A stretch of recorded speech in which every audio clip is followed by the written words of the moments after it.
अतिशय सोपी पण काहीतरी वेगळी शेव टमाटरची भाजी आपण आज बघणार आहोत। तर रेसिपी सुरू करण्यापूर्वी मी एक सांगेल की प्लीज चॅनलला सबस्क्राइब करा, लाईक करा, शेअर करा आणि कमेंट करा जर तुम्हाला काही डाऊट असेल तर।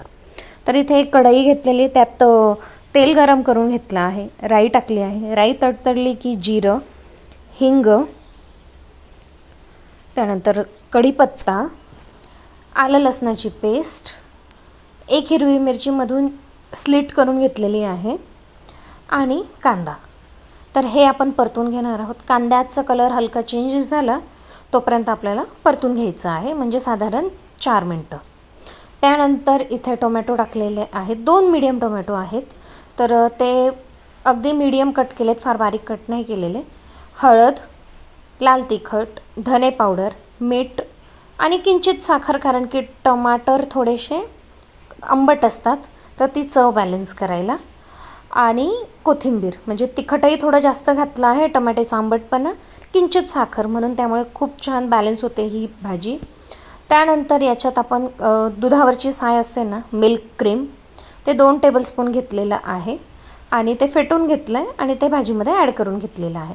टोमॅटो तुम्ही बघणार तर फार जास्त कुक नाही केलेला, हलकाच कुक केलेला आहे, म्हणजे तो हलका शिजवला आहे फक्त। आता आपण पाणी टाकून घेणार आहोत। तुम्हाला किती पातळ किती घट्ट हवं त्यानुसार तुम्ही पाणी टाकून घेणार आहात।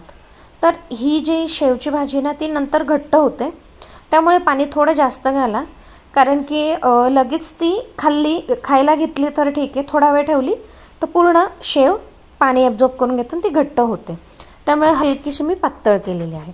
पाणीला उकळी आली की त्यामध्ये मी इथे शेव टाकून घेतलेली आहे, आणि शेव जाड आहे म्हणून मी त्या भाजीमध्ये टाकली आहे, कारण की ती फार नरम नाही बनणार। पण शेव खूप बारीक असेल तर ती आत्ता टाकू नका, जेवणाच्या वेळीच जेव्हा वाढू ना त्याच वेळी तुम्ही सर्व करताना ती शेव टाकायची आहे।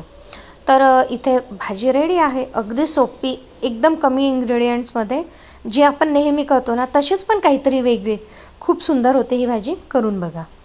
तर इथे भाजी सर्व करून घेतलेली आहे। शेव मी कमी घातली होती, कारण की काही शेव थोडीफार वरून, म्हणजे काही शेव क्रंची पण लागते आणि काही नरम झालेली असते, तर ते बॅलन्स होतं आणि खूप छान लागतं। भेटूया पुढच्या व्हिडिओमध्ये, तोपर्यंत काळजी घ्या, बाय।